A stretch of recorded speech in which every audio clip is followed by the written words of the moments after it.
sangre que diste en la cruz al morir, crucificado por la humanidad. Ahora vivo estás en mí.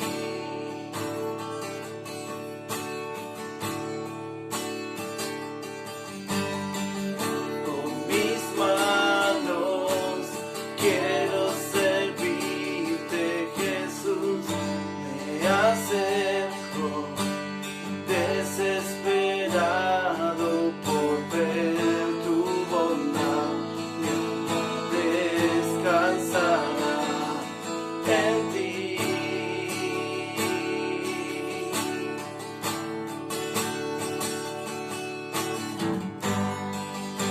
Jamás seré igual, jamás seré igual,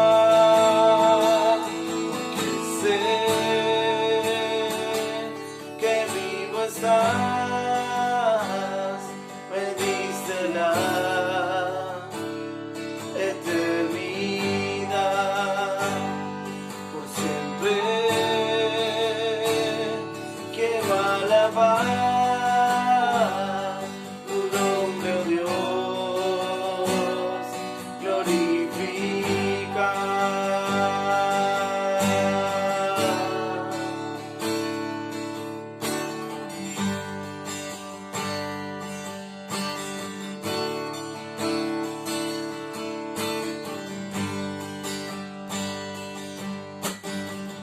Me has cambiado, rompiste el muro que nos separaba. En ti soy bendito y camino en tu luz. La victoria yo tengo en ti.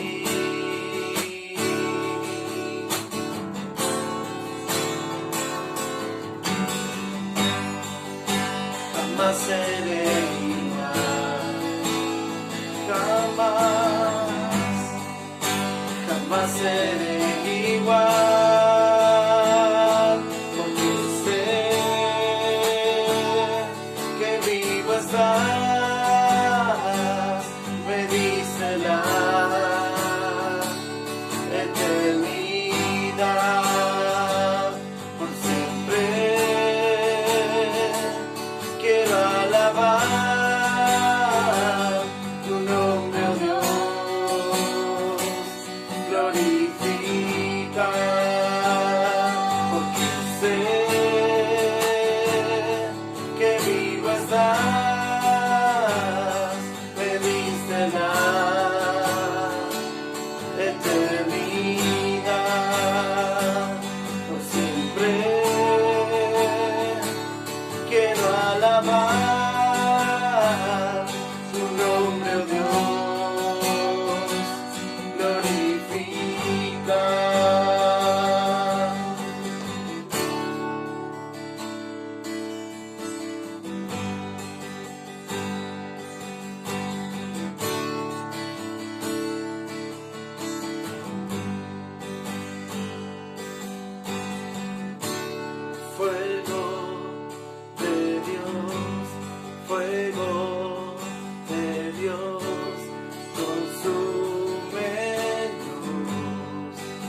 Buenas tardes, Dios les bendiga. Qué bueno que podamos volver a encontrarnos y a comunicarnos por este medio. Eh, nuestra, nuestra idea es poder seguir manteniendo este contacto de esta forma. Todavía se extiende este aislamiento social obligatorio, así que seguimos trabajando de esta manera y les pedimos de manera especial a todos los hermanos que tengan precaución y cuidado. Hay varias familias de la congregación que están contagiados con el virus y oramos para que cada uno de ellos se recupere pronto y les pedimos especialmente que tengan un particular cuidado en estos días donde el contagio se está haciendo muy rápido y muy avanzado. Así que les pedimos a todos prudencia, cuidado y solamente, bueno, hacer las cosas que sean inevitables o especiales. Así que, bueno, orar por cada uno de los hermanos, por cada una de las familias, para que Dios esté guardando y sosteniendo a cada uno y pronto se recuperen. Gracias a Dios no hay ninguno que esté en una situación grave, pero bueno, oremos para que esto se mantenga y transcurra la enfermedad de la mejor manera posible. Y también oremos por aquellos que están con necesidades laborales, de trabajo, para que Dios los esté sosteniendo. Les invito a que podamos tomarnos un momento y orar por cada uno y también pedir que Dios nos bendiga ahora a compartir la palabra. Bendito Dios, te damos gracias por este tiempo. Te pedimos que de manera especial bendigas a aquellos hermanos que están pasando necesidades, a los que están enfermos, que los protejas, que los guardes, que los libres de todo peligro, que los libres de todo mal, que los libres de toda situación difícil en sus vidas, Señor, y que la enfermedad transcurra rápidamente y rápidamente se recuperen. Y también te pido por aquellos que están, Señor, en una situación económica difícil, para que vos les proveas los recursos y también por acá una de las personas que podemos estar asistiendo, ayudando, danos los recursos que necesitamos para seguir llevando el alimento a cada familia, la ayuda, la contención y danos la palabra también y el ánimo suficiente para que podamos transmitir la fe, la confianza y la esperanza en ti. Gracias por todo lo que nos das, gracias por todo lo que podemos hacer y gracias aún por las cosas que vas a hacer con nosotros. Te damos gracias por todo en el nombre de Jesús. Amén.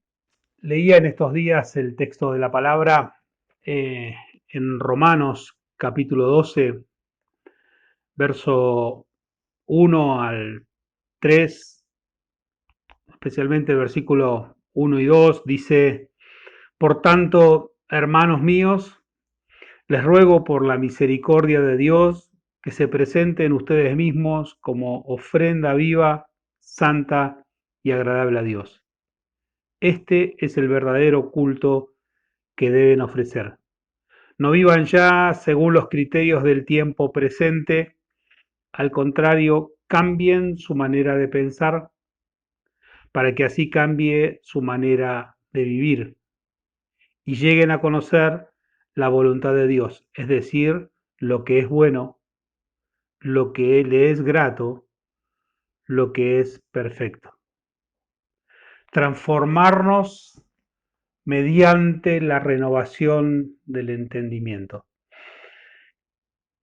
Y leyendo este texto y siguiendo el pensamiento que ayer compartía Martín acerca de la importancia de que en este tiempo la iglesia decididamente tenga cambios, produzca cambios, pero principalmente que la iglesia cambie. Y entonces surgió una pregunta, ¿será que esta será la oportunidad en donde la iglesia cambie,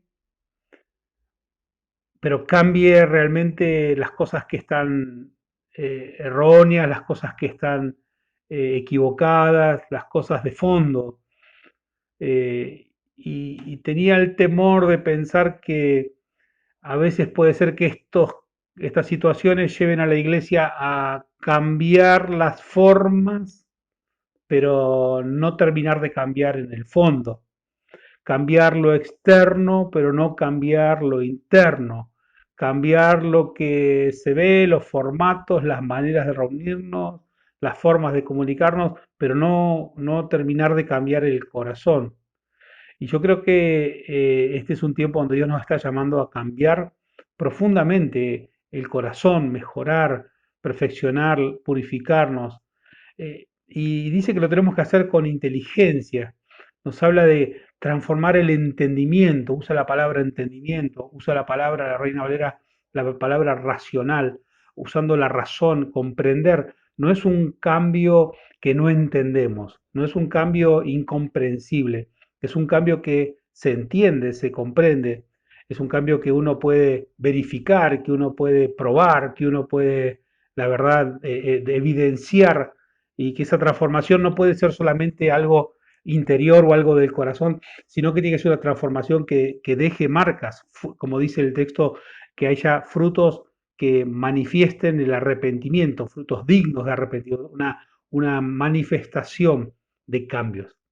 Y mi anhelo es que realmente podamos cambiar todas las cosas que Dios está queriendo que cambiemos.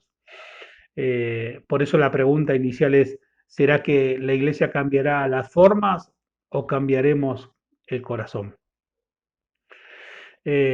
Pensando en esto, recordaba distintos momentos que vivió la iglesia o que vivimos como iglesia eh, hace, hace años atrás, particularmente en la década de los 90, Dios, fines de los 80, principios de los 90, Dios empezó a hacer un mover muy interesante en la vida de la iglesia, de las congregaciones en todos lados, particularmente aquí en Latinoamérica y en Argentina, donde Dios se manifestó, tuvimos, había cultos o reuniones donde la presencia de Dios era manifiesta, hubo como un cambio en la manera en la cual nosotros hacíamos los cultos, donde volvíamos a poner el énfasis, guiados por la palabra, guiados por el Espíritu, volvíamos a poner el énfasis en la presencia de Cristo, la presencia real de Cristo, que Cristo tenía que hacerse manifiesto no solo en nuestra vida interior, sino también hacerse manifiesto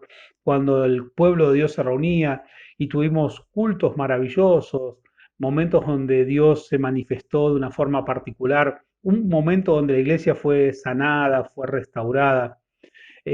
Dios se manifestaba en los cultos, eran cultos largos, cultos a veces que se hacían interminables, pero que disfrutábamos ese momento, un momento donde Dios estaba sacudiendo a la iglesia para modificar ciertas cosas que tenían que ver con habernos, haber dejado de lado que Cristo es el Señor de la iglesia, que Cristo es el Rey de la iglesia, que Cristo debe gobernar a la iglesia, y volvíamos a darle el gobierno al gobierno que a veces lo habíamos tomado los hombres de la dirección de la iglesia, le volvimos a dar a Dios la dirección de la iglesia, el gobierno de la iglesia.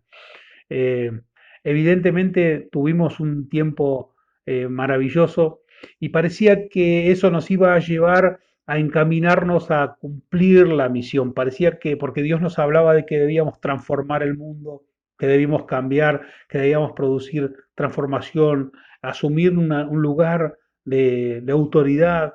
Allí conocimos lo que significaban muchas cosas del mundo espiritual, que a veces la teníamos velado, no teníamos tan conscientes. Aprendimos la importancia de la vida en el espíritu, de una relación íntima con Dios, de una devoción profunda con Dios.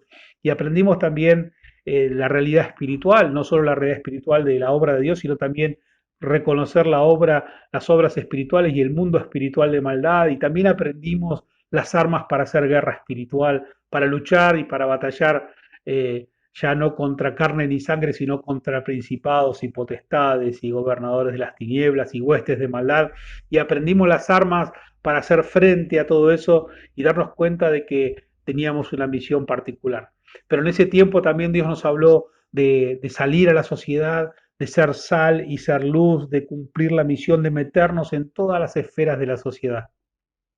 El tema es que nos embelezamos tanto con las reuniones, nos embelezamos tanto a veces con los cultos, nos embelezamos tanto con las actividades que queríamos más de Dios y más de Dios y más de Dios y entonces en vez de estar mirando lo que transcurría alrededor nuestro, empezamos a pensar más en nuestros cultos, en nuestras organizaciones, en nuestros eventos y empezaron los eventos musicales, empezaron a circular los predicadores y los conferencistas y empezamos a hacer eventos musicales y congresos y reuniones y encuentros y congresos y actividades porque queríamos más y más y más y más, casi una actitud insaciable de querer vivir experiencias que tocaran nuestro corazón. Eh, el tema es que nos metimos tanto hacia adentro, nos metimos tanto en lo nuestro que perdimos de vista lo que estaba ocurriendo en la sociedad. Yo recuerdo que en esas veces que Dios nos habló de salir a la sociedad, es que nos impulsamos y junto con otro grupo de personas iniciamos un- una salida hacia dar una respuesta a uno de los problemas de la sociedad, en este caso lo que era la violencia. Y recordamos varios cómo en ese tiempo Dios nos había llevado a hacer una campaña que se llamaba No Más Violencia, o que se llama No Más Violencia, eh, y que nos llevaba a las canchas, y allí aprendimos a orar en un estadio lleno de gente y aprendimos a tener nuestros momentos de oración donde pedíamos la presencia de Dios en medio del tumulto, de las balas, de los gases, de las corridas, de las multitudes. Y allí fuimos tratando de dar una respuesta y dar un mensaje a las multitudes en nuestra ciudad. Y también eso nos llevó a las escuelas donde compartíamos nuestro testimonio, nuestra experiencia, cómo habíamos entendido que Dios nos había cambiado nuestra identidad y cómo estábamos seguros en el propósito de Dios para nuestra vida. Y también fuimos a las escuelas a compartir y me acuerdo que le compartíamos a otras congregaciones acerca de lo mismo. Decían, muy lindo, qué lindo lo que hacen. La mayoría nos decían, qué bueno lo que hacen, pero la realidad es que la pregunta que muchos nos hacían era, bueno, ¿y cuántos de estos se convirtieron? Decían, ¿no? ¿O cuántos de esta gente va a los cultos? Porque lo que interesaba en ese momento era tener cultos llenos de gente y gente que se convirtiera a los cánones que nosotros pensábamos que era conversión, o sea, una repetición de una oración. Y entonces todo estaba medido en los números y en el resultado, pero no en la incidencia y cómo se podía influenciar en la sociedad. La mayoría nos decía muy lindo, nos felicitaba, nos alentaba, pero la realidad es que la mayoría de las congregaciones de esta ciudad o de otras ciudades no tenían mucho interés de meterse, decían, no, esto no es lo nuestro, y cada uno seguía con sus proyectos, sus planes, con sus congresos, sus actividades, sus eventos. Luego, en esa época también empezaron a aparecer la idea de la plataforma, ¿no? Había que agrandar la plataforma, que poner quién estaba en la plataforma, y empezaron los músicos a ocupar la plataforma, los predicadores, los pastores, los apóstoles, los profetas, empezaron como que si el único espacio donde se podía eh, vivir o experimentar todas esas dimensiones maravillosas de las vocaciones y de los oficios que Dios le dio a la iglesia, como si el único lugar donde se podía ejercitar eso era arriba de una plataforma, y la plataforma empezó a ser un lugar importante para muchos, deseable para otros, y entonces se empezaron a tergiversar hasta algunos empezaban a decir, a ponerle, si querés que yo vaya a cantar, si querés que vaya a predicar, ya no era por una cuestión de amistad o de compartir una palabra, sino que ya hasta había una ofrenda, entre comillas, se ponía hasta un monto para venir y estaba todo bien, todos éramos hermanos, pero si no aparecía la ofrenda, si no aparecía ese recurso, no aparecía el músico y no aparecía el predicador. Y entonces como que se fue empezando a profesionalizar el ministerio, y la vocación de servir y la vocación por estar con los demás se iba perdiendo. Por supuesto, no todo era así, no, no estoy generalizando, siempre la generalización uno puede ser injusto, pero, pero sucedió en muchos lugares donde todo se empezó a profesionalizar y ahora había que hacer nuevos eventos, nuevos congresos y todo giraba alrededor de eso de mirar hacia adentro.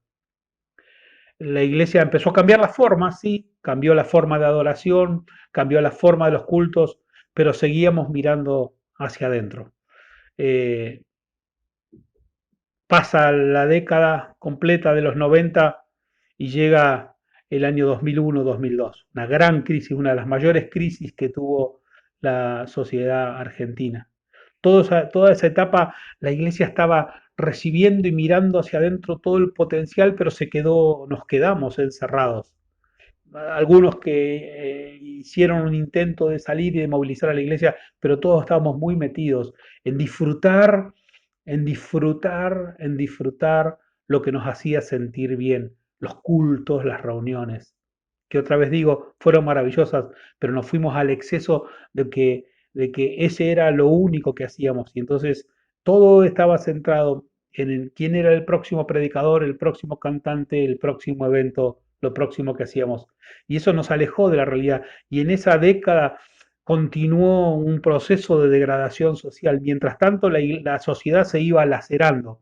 Ya había comenzado todo este proceso desde la dictadura del año 76, donde el país cambió su esquema su aparato productivo y empezó el endeudamiento, la destrucción de la industria nacional, la especulación financiera, empezó a aparecer la pobreza como un problema y eso se fue agudizando a lo largo del tiempo. Vinieron los gobiernos democráticos, pero esos cambios no ocurrían, la gente empezó a estar desempleada, ya el desempleo empezó a ser una cuestión masiva, mucha gente que quedaba en la calle, la pobreza empezó a ser cada vez más estructural, los problemas sociales no se resolvían, la gente seguía con la especulación financiera y el país se seguía endeudando y esto eclosionó el 2001, 2002, la gran crisis económica, social, donde se pone en evidencia la falta de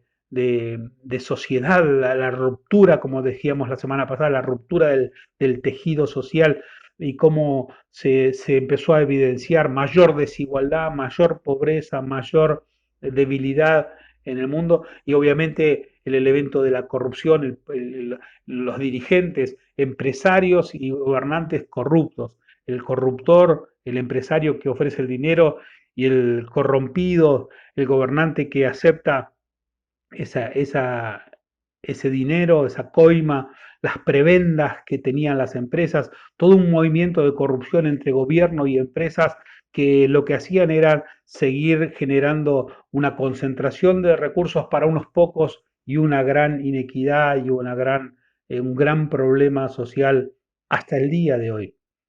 Y entonces nos encontramos en el 2001-2002, nos estalla esa crisis eh, y nosotros se nos pasamos esa década mirando hacia adentro y perdimos la oportunidad de meternos para transformar. Y los pocos intentos que hicimos quedaron truncos porque la gente vio que la iglesia estaba para otro lado. Encima, cuando empieza a transcurrir y parecía que la iglesia iba a tomar un rumbo decidido para meterse en la sociedad y empezaban a motorizarse, movilizarse, programas de transformación. Recuerdo que intentamos hacer escuelas y fundamos escuelas para formar dirigentes sociales, aprovechando la crisis del 2001, del 2002, y cuando se evidenció eso, creamos instituciones, fundaciones, nosotros nacimos con la asociación civil, creándola para gestionar cosas, para poder trabajar en la vida social, y así muchas congregaciones empezaron a involucrarse también de vuelta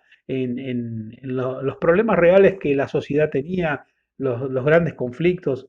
No nos olvidemos cómo allí creció masivamente el consumo de la drogadicción pasó a ser un problema grande, las rupturas familiares, cómo, cómo empezó a haber tantos conflictos, la sociedad venía degradándose y lastimándose y parecía que la iglesia encaminaba ahora sí, a través de esta crisis, a un cambio real, un cambio profundo. Y en medio de ese proceso donde parecía que la iglesia ya iba a cambiar no solo las formas de culto, no solo las formas de reuniones, porque eh, quiero decir, esto fue maravilloso. El cambiar la forma de culto nos hizo volver a poner la mirada en que Cristo es el Señor, a recordar que la obra del Espíritu es muy importante y también a dejar que la gracia del Padre se manifieste. Y experimentamos eso con mucha alegría y realmente fue muy sanador y muy liberador para muchos de nosotros que vivimos ese tiempo. El problema es que nos concentramos solo en eso y no abrimos los ojos y en medio de la crisis que parecía que salíamos todos a trabajar para levantar de vuelta y llevar el Evangelio que transforme todos los rincones de la sociedad y empujando a la iglesia y predicando a la iglesia acerca de la importancia de la manifestación del reino, en medio de eso aparece un nuevo movimiento, el movimiento apostólico, que parecía que venía a ordenar y a organizar la iglesia, parecía que venía a poner dirección a la iglesia y de hecho había muchos que tenían palabras muy interesantes y conceptos muy interesantes, pero a la hora de ponerlo en práctica era más de lo mismo, era más control, más poder, más acumulación. Y lejos de liberar a la iglesia y de soltar y de enviar y dar a la iglesia, lo que se buscaba era acumular y concentrar. Y entonces todo ese movimiento por mal uso de muchos hombres eh, se empezó a generar muchas tensiones en la vida de la iglesia. Eh, sí, como dije antes, como si bien hubo cosas maravillosas en ese proceso, también hubo cosas que no lo fueron tanto, hubo tensiones, hubo luchas, muchas pujas de poder y a veces saber quién era el que tenía la última voz. Y entonces todo ese movimiento, lejos de ordenar a la iglesia y de ayudar a la iglesia a cumplir la misión y a ser parte de la sociedad, otra vez se concentró en la acumulación de poder y a ver cómo concentramos multitudes y quién concentra más gente y quién tiene más poder y quién tiene la última voz. Y ahí estaba cada uno con su, con su proyecto, cada uno con su evento, cada uno con su actividad, eh, cada maestrito con su librito, ¿no? Cada uno estaba haciendo lo que le parecía y se multiplicaban los eventos, los conferencistas, las reuniones y el mundo de la música y todo ya se volvió no solo un gran movimiento, sino que también se distorsionó y se generó un gran movimiento económico que tanto daño le hizo a tantas personas. Y entonces ya muchos no entraban a la vocación del pastorado, del servicio, como una vocación de servicio para dar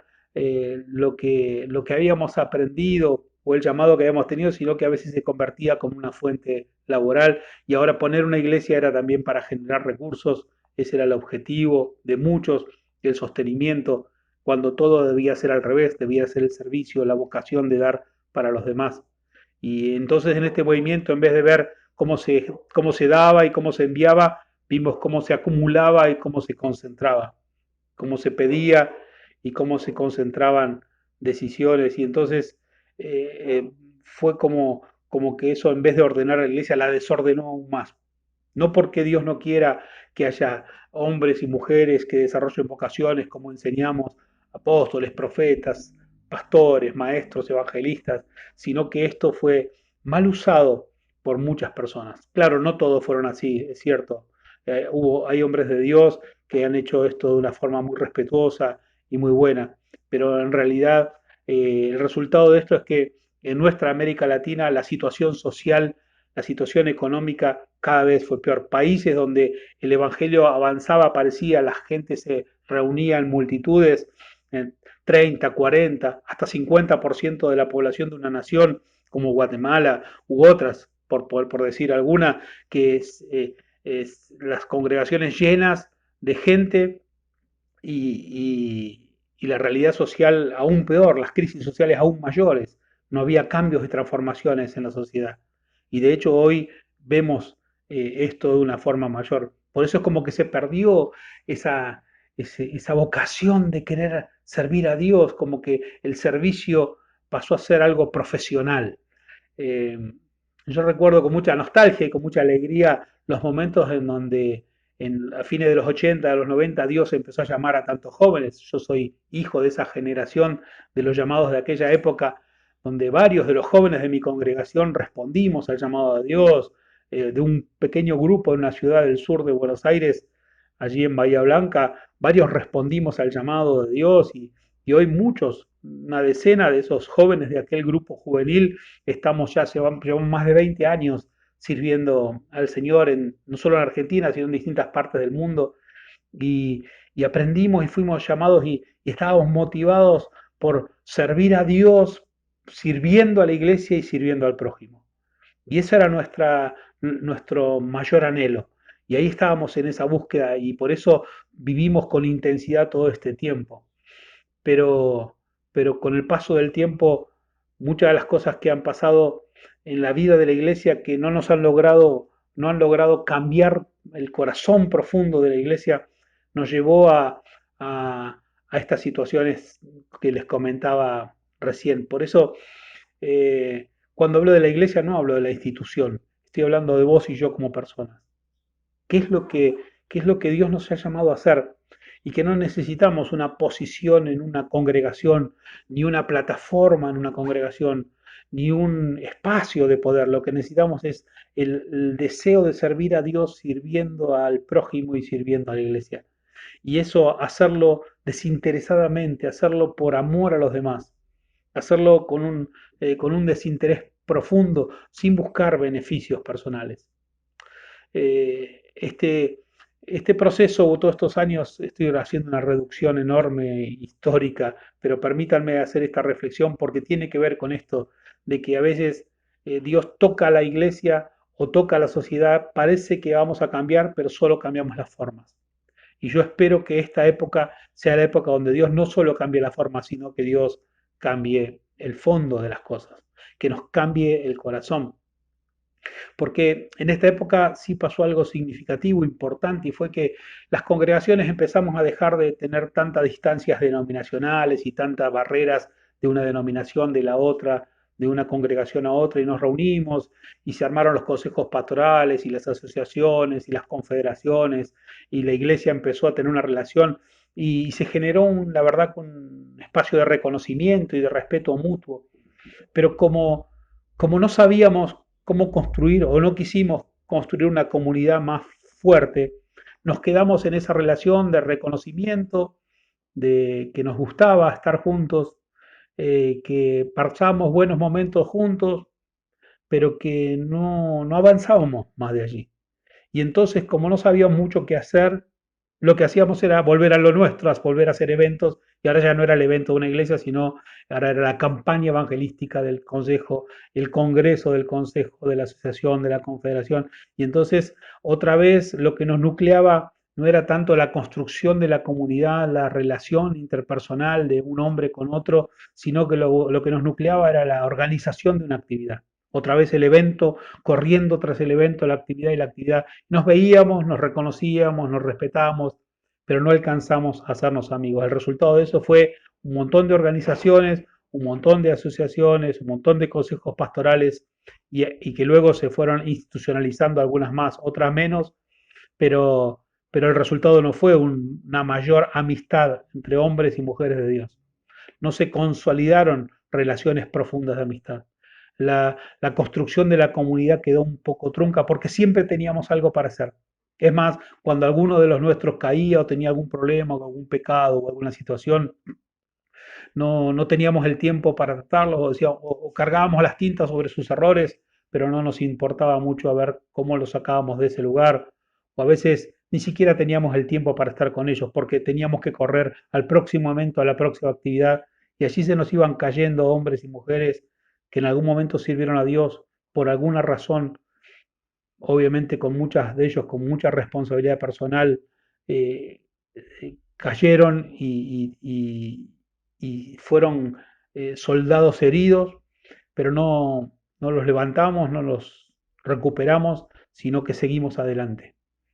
¿Y por qué eso? Porque no éramos amigos, porque la amistad no era algo importante. De hecho, en algunos espacios se decía que no había que tener amigos en el ministerio.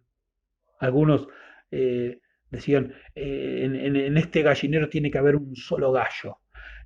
Como que es- esas frases populares, como que alguien tiene que mandar y todos los demás tenemos que obedecer.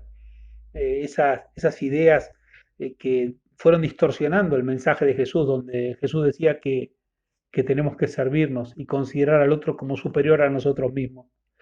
Esas enseñanzas tan simples que nos dejó Jesús acerca de poner la otra mejilla y de no buscar el mal, de no devolver mal por mal, sino al contrario, hacerle bien aún al que nos hace el mal. Esas enseñanzas tan simples de la palabra que las dejábamos porque teníamos que correr a nuestras actividades, a nuestros eventos, a nuestro próximo culto, y así pasaba.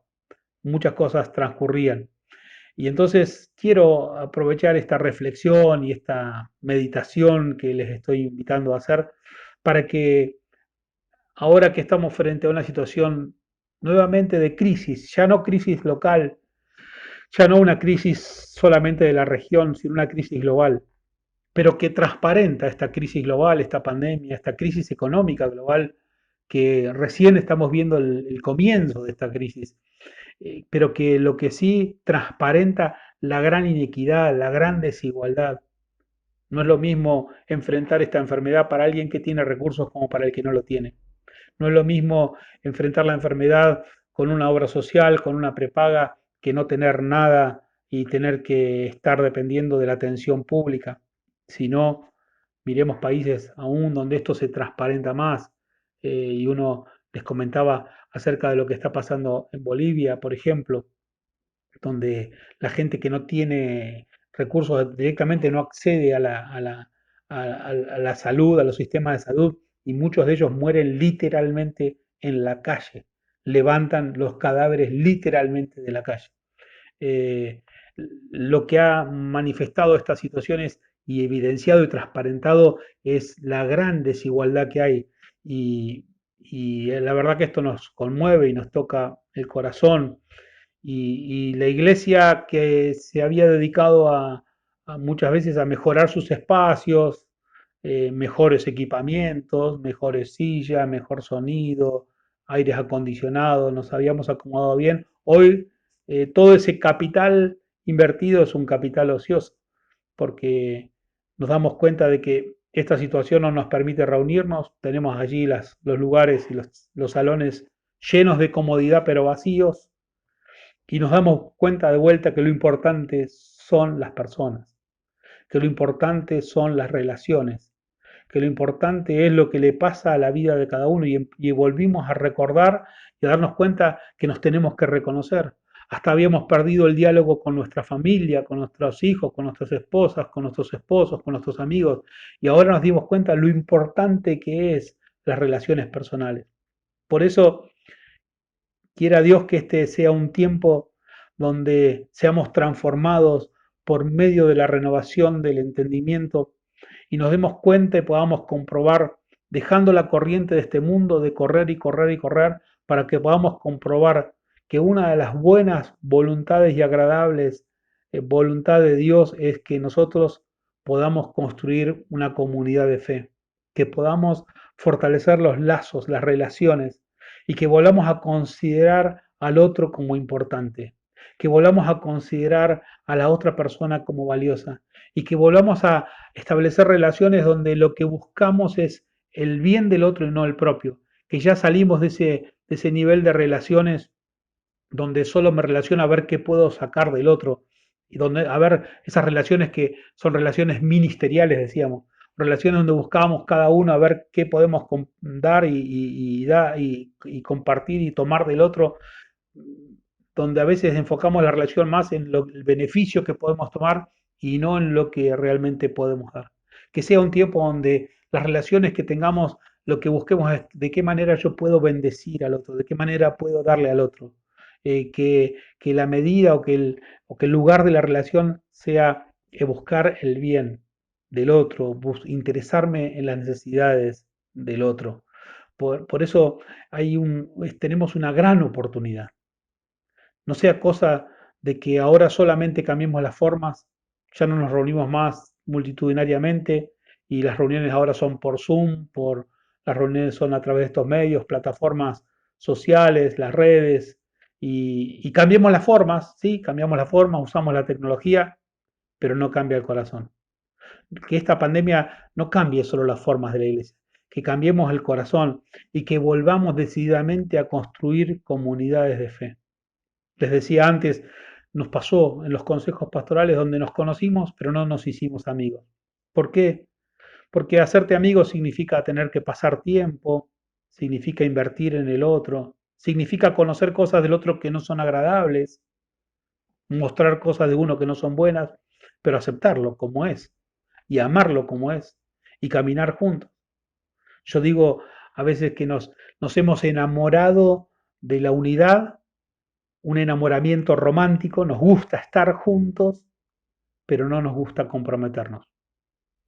Es como que es un enamoramiento romántico que va a lo largo del tiempo, es como si novios de manera romántica transcurren su noviazgo a lo largo de los años, pero nunca se comprometen. Nunca hay un compromiso de decir, bueno, vamos a construir una familia. Es muy lindo el romanticismo del noviazgo, pero es mucho mayor el amor comprometido, el amor que se entrega. Y eso es lo que nos falta, ese paso de tener un amor donde realmente nos interesa el otro, la vida del otro y construimos una relación profunda, una relación sana. Este es un tiempo para aprovechar y como decía Martín, compartía, desarrollar este hábito de hacer relaciones sanas y profundas. Yo creo que tenemos una gran oportunidad y que esta pandemia no solamente nos lleve a pasarla, decir, bueno, ya pasó y cambiamos las formas, sino que realmente podamos cambiar el corazón. Quiero leerte este texto de la palabra que también lo consideraba como importante en Primera de Corintios capítulo 10, versos 23 y 24. Se dice, uno es libre de hacer lo que quiera. Es cierto, pero no todo conviene. Sí, uno es libre de hacer lo que quiera, pero no todo edifica a la comunidad. No hay que buscar el bien de uno mismo, sino el bien de los demás. Uno puede hacer lo que quiera, pero no todo edifica a la comunidad. No hay que buscar el bien de uno mismo, sino el de los demás. Yo creo que estamos ante una oportunidad maravillosa y tengo la expectativa de que Dios puede transformar a la iglesia y que realmente construyamos una verdadera comunidad de fe y la iglesia ahora sí renovada, cambiada y transformada por el poder del Espíritu de Dios salga a ser sal y luz y mezclarse en medio de la sociedad porque los problemas que hay son enormes y grandes y necesitamos estar más unidos y más comprometidos que nunca. Necesitamos desarrollar el hábito de la amistad. Quizás vos en este proceso también al conocer a otra persona viste sus debilidades, viste sus errores y dijiste más vale ando solo, no lo necesito, no quiero ser amigo de este, de aquel. Te vuelvo a decir que necesitamos hacer amistades sólidas y profundas. Y si conociste algo malo del otro en este trabajar o en esta tensión o en este tiempo donde descubriste que hay cosas de la otra persona que no te gustan, que compartís la idea general del reino, pero que hay cosas de su personalidad y cosas de su manera de ser que no te gustan, bueno, este es el tiempo de superar eso y amar a la persona aún cuando eso no te guste y estar decidido a darle aquello que le va a hacer bien, volver a perdonarnos, a reconciliarnos y a caminar juntos. No nos podemos permitir en este tiempo la distancia entre las relaciones. No podemos caminar solos, no podemos caminar aislados en el corazón, no podemos pretender nosotros ser héroes maravillosos que salvamos a la sociedad de manera solitaria. No, no, tenemos que trabajar y construir equipos. Este es el tiempo para que la iglesia, no solo la congregación, sino las iglesias de las ciudades, volvamos a formar equipos de trabajo que estén fortalecidos y fundamentados en una relación de respeto y de amistad. Una amistad que no es simplemente para disfrutar momentos alegres, sino también para llorar y también para ayudarnos a cambiar. Porque la vida del otro quizás a veces me muestra cosas que a mí no me gustan o yo expreso cosas que le molestan a los demás y es el tiempo también de cambiar aquellas cosas que necesitamos cambiar. Porque yo creo que Dios quiere que los hermanos, hermanas, que la iglesia desarrolle relaciones profundas y sanas, que desarrollemos verdaderas relaciones de amistad donde cada uno puede buscar el bien del otro. No hay mejor amigo que el que busca o el que da la vida por sus hermanos. Cristo nos enseñó que Él es un gran amigo. Y entonces no nos quedemos solo haciendo la celebración un día, sino que vivamos una verdadera vida donde la amistad, el desarrollo de la amistad, fortalezca los lazos de una comunidad. Porque si somos verdaderamente amigos, vamos a dar la vida por el otro. Y vamos a pasar por alto algunas diferencias y vamos a dejar de lado algunas debilidades, no para taparlas, sino para ayudarnos a superarlas. Y entonces, conformando una verdadera comunidad, podremos llegar a ser la iglesia de la ciudad, la iglesia en la ciudad, y dejar de ser la iglesia de los eventos o la iglesia en los eventos, y poder ser la iglesia que es sal y luz, metida en todas las esferas de la sociedad, pero trabajando codo a codo uno, ya no con un conocido, ya no con una iglesia o con un ministerio, sino que trabajando codo a codo con un amigo, con un hermano. Creo que es el tiempo de fortalecer verdaderas comunidades de fe. Por eso, no todo lo que hacemos le hace bien a la comunidad. Busquemos hacer aquello que la eleve a un lugar superior. Busquemos el bien del otro por encima del bien propio. Estamos ante la gran posibilidad de producir una transformación donde el reino de Dios se manifieste de forma especial. Pero esto ocurrirá si nos animamos a construir verdaderas comunidades de fe, donde la amistad y el amor genuino se ponen por encima del bien personal y de la búsqueda de la satisfacción propia. Dios esté obrando en nuestras vidas y nos esté guiando a hacer su voluntad. Que Dios te bendiga y que la mano de Dios nos acompañe. Tú vienes a mí, buscas mi corazón, tocas a mi puerta, me siento a tus pies, escucho tu voz, nada hay más que quiera, no quiero nada más que tu amor, no quiero otro lugar, solo una cosa yo necesito. Solo un momento para estar contigo. Solo una cosa yo necesito. Mi mejor parte es adorarte, Señor. Es adorarte, Señor.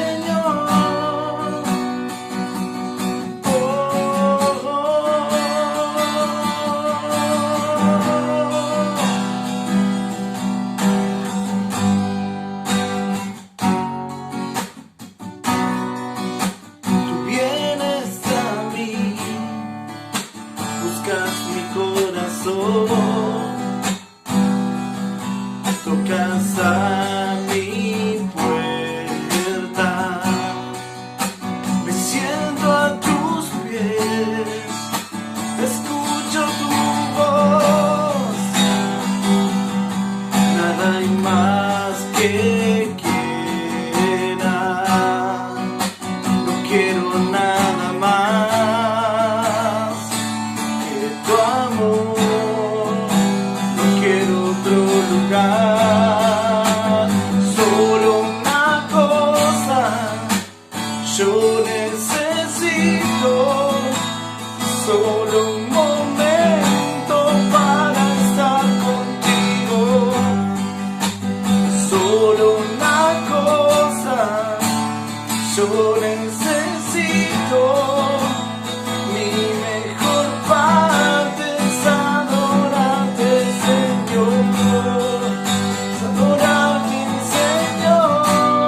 solo